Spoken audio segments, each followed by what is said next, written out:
0,5318008 sebagai pemateri 1. Di sini saya akan membahas tentang pengertian desain produk dan manajemen kualitas.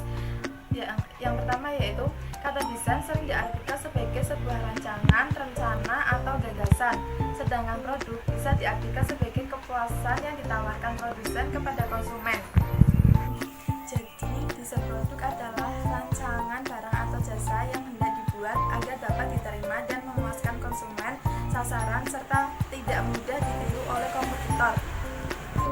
Selanjutnya yaitu pengertian manajemen kualitas. Kalau kualitas itu sendiri dapat diartikan sebagai kemampuan suatu produk, baik barang maupun jasa, dalam memenuhi kebutuhan konsumen. Jadi, manajemen kualitas diartikan sebagai tindakan mengawasi semua kegiatan dan tugas-tugas yang diperlukan untuk mempertahankan tingkat keunggulan yang diinginkan. Dan materi yang kedua yaitu tentang sistem pengembangan produk. Tahapan-tahapan dalam melakukan pengembangan produk yaitu sebagai berikut. Yang pertama, tahapan pengembangan produk. Tahapan pengembangan produk terdapat ide. Ide itu bisa berasal dari berbagai sumber dalam perusahaan, misalnya bagian riset dan pengembangan, keluar melalui pemahaman perilaku konsumen. Yang kedua, kemampuan yang dimiliki perusahaan untuk merealisasikan ide.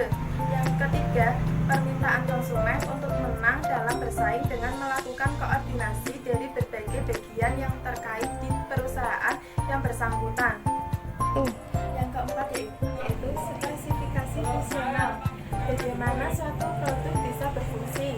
Bagaimana suatu produk bisa berfungsi yaitu dengan melalui identifikasi karakteristik engineering produk, kemungkinan dibandingkan dengan produk dari pesaing, yaitu dengan spesifikasi produk. Bagaimana produk itu dibuat, yaitu dengan melalui spesifikasi fisik seperti ukuran dan dimensi. Yang keenam yaitu dengan review design. Apakah spesifikasi produk sudah yang terbaik dalam memenuhi kebutuhan konsumen? Yang ketujuh yaitu tes pasar. Apakah produk memenuhi harapan konsumen, yaitu dengan perkenalan di pasar dengan memproduksi secara massal untuk dipasarkan. Yaitu evaluasi. Tujuan evaluasi untuk mengukur sukses atau gagal, karena apabila gagal secara cepat bisa diganti produk lain yang lebih menguntungkan. Tahapan yang kedua yaitu quality function deployment. Adalah suatu proses menetapkan keinginan pelanggan tentang apa yang diinginkan konsumen dan menerjemahkannya menjadi atribut. Bagaimana agar tiap area fungsional dapat memahami dan melaksanakannya. Itu dengan 6 langkah dasar. 1. Identifikasi keinginan konsumen. Yang kedua, identifikasi bagaimana produk akan memuaskan konsumen. Yang ketiga, hubungkan langkah 1 dan 2. Yang keempat, identifikasi hubungan di antara sejumlah hal dalam perusahaan pada konsep bagaimana pada perusahaan. Yang kelima, kembangkan tingkatan kepentingan. Yang keenam, evaluasi produk pesaing.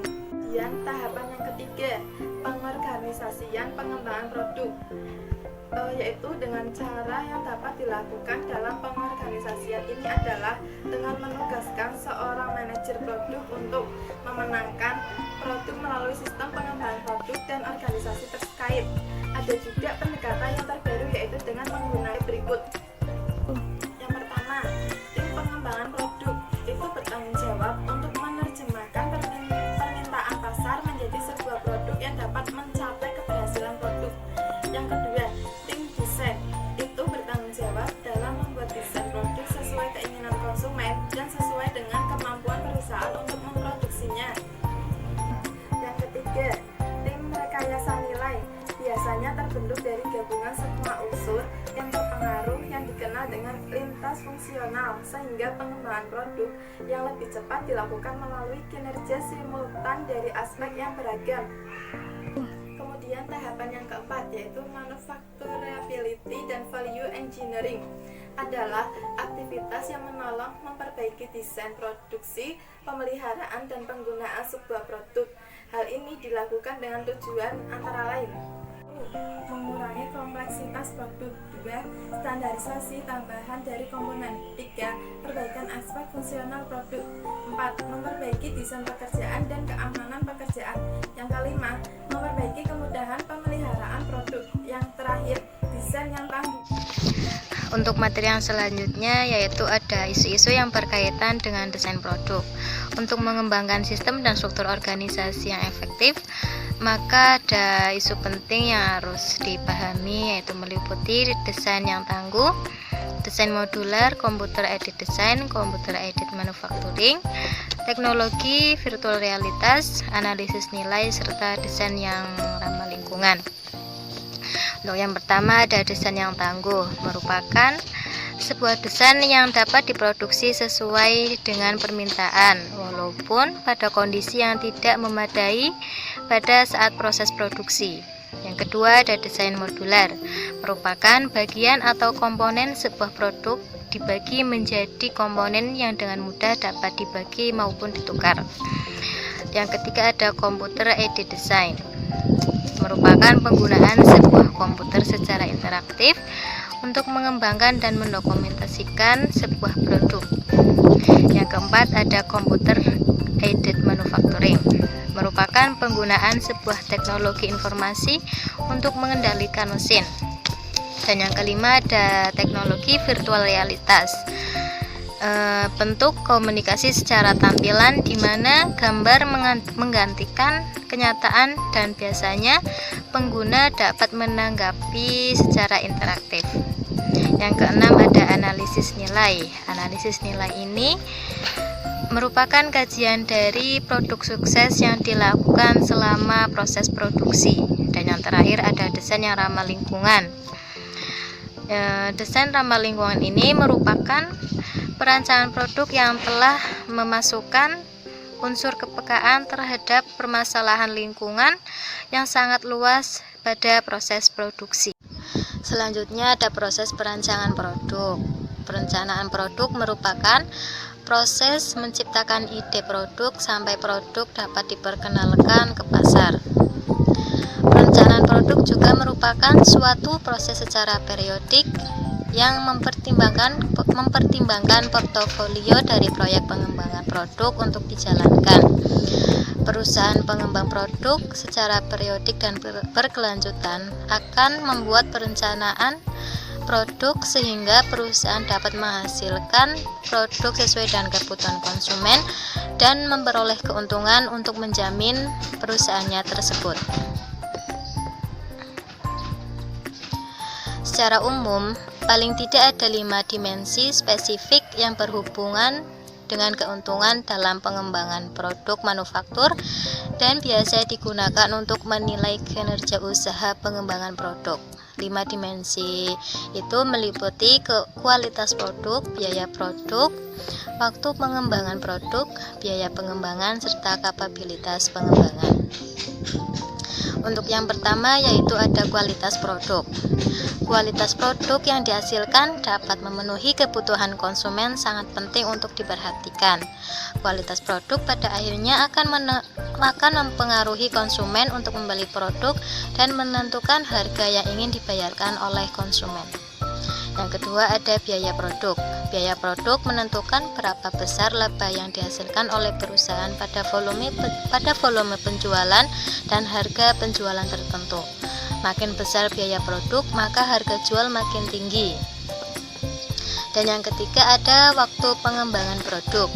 Waktu pengembangan produk dibatasi oleh kebutuhan konsumen dan pengembangan produk sejenis oleh kompetitor. Waktu pengembangan akan menentukan kemampuan perusahaan dalam berkompetisi, menunjukkan daya tanggap perusahaan terhadap perubahan teknologi, dan pada akhirnya akan menentukan kecepatan perusahaan untuk menerima pengembalian ekonomis dari usaha yang dilakukan tim pengembangan. Yang keempat ada biaya pengembangan. Biaya pengembangan biasanya merupakan salah satu komponen yang penting dari investasi yang dibutuhkan untuk mencapai profit. Biaya pengembangan produk dapat menjadi persoalan serius bagi beberapa perusahaan pengembang produk, sehingga perlu dihitung dengan cermat. Yang kelima ada kapabilitas pengembangan. Kapabilitas pengembangan ini sangat ditentukan oleh kapasitas dan pengalaman tim pengembang produk. Kapabilitas pengembangan merupakan aset yang dapat digunakan oleh perusahaan untuk mengembangkan produk dengan lebih efektif dan ekonomis di masa yang akan datang. Perkenalkan, nama saya Hasna Jan Karima, NIM 4318110. Saya akan membahas tentang strategi pengenalan produk. Terdapat 3 cara mendasar untuk meninjau proses pengenalan produk, yaitu yang pertama, menarik pasar, market pull. Menurut pandangan ini, Anda harus membuat apa yang dapat dijual. Dalam hal ini, produk baru ditentukan oleh pasar dengan sedikit perhatian terhadap keberadaan teknologi dan proses operasi. Kebutuhan pelanggan merupakan dasar utama untuk pengenalan produk baru. Yang kedua, ada mendorong teknologi.